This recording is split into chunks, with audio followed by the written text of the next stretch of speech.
नमस्कार, मैं हूं निशा और आप देखना शुरू कर चुके हैं जेपी हरियाणा। दोस्तों, पिछले कुछ दिनों से हम केंद्रीय मंत्री राव इंद्रजीत सिंह के कांग्रेस में जाने की चर्चाएं विभिन्न यूट्यूब प्लेटफॉर्म पर सुन चुके थे। हमने टाइटल देखने के बाद इन्हें गैर गंभीर खबरें या अफवाह मानकर न तो गहराई से सुना और न ही देखा। दोस्तों, सोशल मीडिया पर इस तरह की अफवाहें आने के बाद कुछ लोगों ने हमसे सच जानने के लिए संपर्क भी किया। किसी ने कहा कि मनोहर लाल यह नहीं चाहते कि राव इंद्रजीत का सिक्का जमे, तो किसी ने दिल्ली दरबार के एक बड़े नेता का नाम तक ले दिया।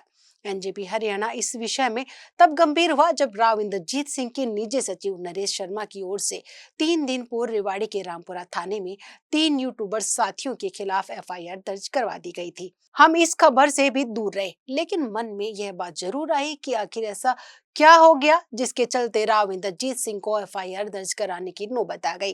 राव के खिलाफ खबरें तो उस दिन से चल रही थी जिस दिन 15 जून को सीएम नायब सैनी रेवाड़ी विधायक लक्ष्मण यादव के बुलावे पर रेवाड़ी में धन्यवाद रैली करने आए थे, लेकिन राव की ओर से कभी तीखी प्रतिक्रिया नहीं आई। उन्होंने संतुलित जवाब तो दिया, लेकिन तल्खी नहीं दिखाई। इस बार राव ने तल्खी तब दिखाई जब उन्हें लगा कि पानी सिर से ऊपर जा रहा है। हो सकता है कि राव को ऐसा महसूस हो रहा हो कि किसी साथी की किसी वीडियो में पत्रकारिता की गरिमा का ध्यान नहीं रखा गया हो। हम राव की बात को इसलिए स्वीकार कर लेते हैं क्योंकि हम सभी वीडियो नहीं सुन पाए हैं, लेकिन हमें रेवाड़ी के साथी मोहन लाल ने जो वीडियो दिखाया उसमें तो ऐसा कुछ नहीं था जो एफआईआर की नौबत आती। हम यह बात इसलिए कह रहे हैं क्योंकि उन्होंने खुद चर्चा की शुरुआत नहीं की। जब कुछ अन्य यूट्यूबर्स चैनल पर अफवाहें चली तो मोहनलाल ने इसे सामयिक समझकर चर्चा कर ली। यह तो सच है कि उन्होंने एक ऐसे विषय पर चर्चा की जो विषय था ही नहीं। राव की छवि खराब करने की चाल थी, लेकिन एफआईआर बहुत बड़ी बात है राव साहब।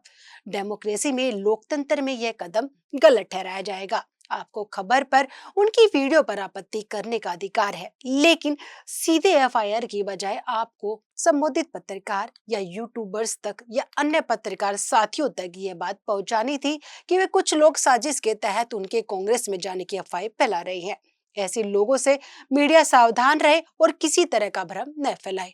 आप यह चेतावनी भी दे सकते थे कि अगर कोई ऐसा करेगा तो हम कानूनी कार्रवाई के लिए मजबूर होंगे। राव साहब, आप बस इतना सा प्रेस नोट जारी कर देते तो आपका काम चल जाता।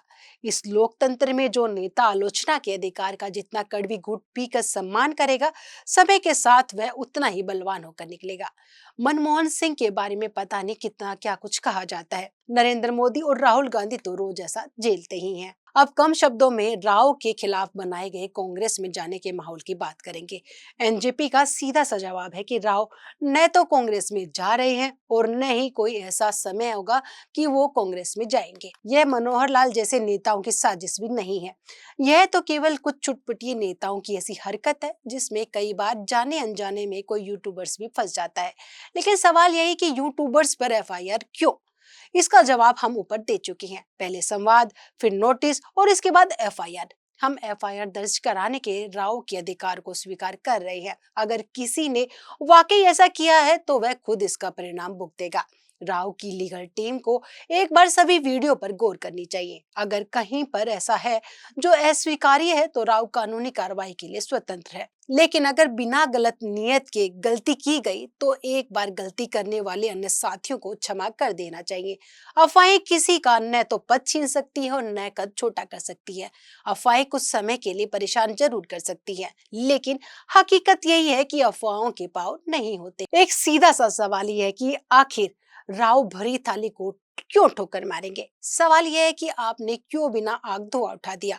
लोग सत्ता में जाने के लिए मारामारी करते हैं, न कि विपक्ष में जाने के लिए। 4 साल सत्ता भाजपा की है। राव भाजपा के वरिष्ठ नेता है, खुद केंद्र में स्वतंत्र प्रभार के राज्य मंत्री हैं, बेटी हरियाणा में कैबिनेट मंत्री है। पूरे अहिरवाल में चौधर चल रही है। सांसद चौधरी धर्मवीर से लेकर कई विधायक उनके साथ कदम ताल कर रहे हैं। ऐसे में कुछ लोग राव को जब कांग्रेस में भेजने की बात करेंगे तो सवाल तो उठेगा ही। दूसरी बात मनोहर लाल की। सूत्रों के अनुसार मनोहर लाल के स्तर पर ऐसा नहीं हुआ, हो भी नहीं सकता। मनोहर लाल के स्तर पर किसी को कांग्रेस में भेजने की बात नहीं हो सकती। मनोहर लाल किसी को हराने के लिए काम नहीं कर सकते। मनोहर लाल तो खुद पार्टी है, यह कहें कि भाजपा है। वह अपनी पार्टी के खिलाफ क्यों काम करेंगे। और रही राव की बात, राव की लड़ाई लंबी है, यह लड़ाई पार्टी के भीतर है। राव को भी तो चौधर की इच्छा थी, वह भी अपनी दावेदारी करते रहे हैं। मगर इन पार्टी मामला है डिनर डिप्लोमेसी पर राव इंद्रजीत की लाख सफाई आने के बावजूद हम कह सकते हैं कि सिर गनवाने में उनका भी यकीन है। लेकिन रेवाड़ी रैली में नायब सैनी और राव इंद्रजीत के बीच जिस तरह की दरार पैदा की गई वह सच में बिना आग धुआं उठाता था। राव इंद्रजीत ने दक्षिण हरियाणा को प्राथमिकता देने की बात कही थी। जब सीएम की बारी आई तो उन्होंने अपना वही लिखित भाषण का अंश पढ़ा जो लगभग पूरे हरियाणा में वे पढ़ते हैं। सम्मान विकास, सबका साथ सबका विकास, किसी एक क्षेत्र के लिए काम नहीं करते, आदि आदि। नायब सैनी से ये बातें राव के लिए नहीं बल्कि रोजाना बोलते हैं। मगर तब भी कई जगह हेडलाइंस ऐसी बनी थी मानो नायब सैनी ने राव की बात काट दी हो। 15 जून को एनजेपी के साथ पॉडकास्ट में राव इंद्रजीत ने मनोहर लाल के बारे में कोई नेगेटिव बात नहीं कही। उन्होंने अपने मतभेद माने मगर साथ में यह भी कहा था कि पारदर्शिता से नौकरी देने वाले मनोहर लाल का योगदान श्रेष्ठ था। यह सच है कि भाजपा की ओर से मानेसर नगर निगम में राव की इच्छा का सम्मान नहीं किया गया और राव नरबीर सिंह की इच्छा का सम्मान हुआ।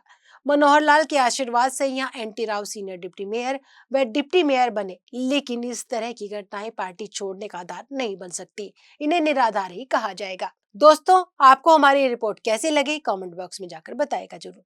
नमस्कार।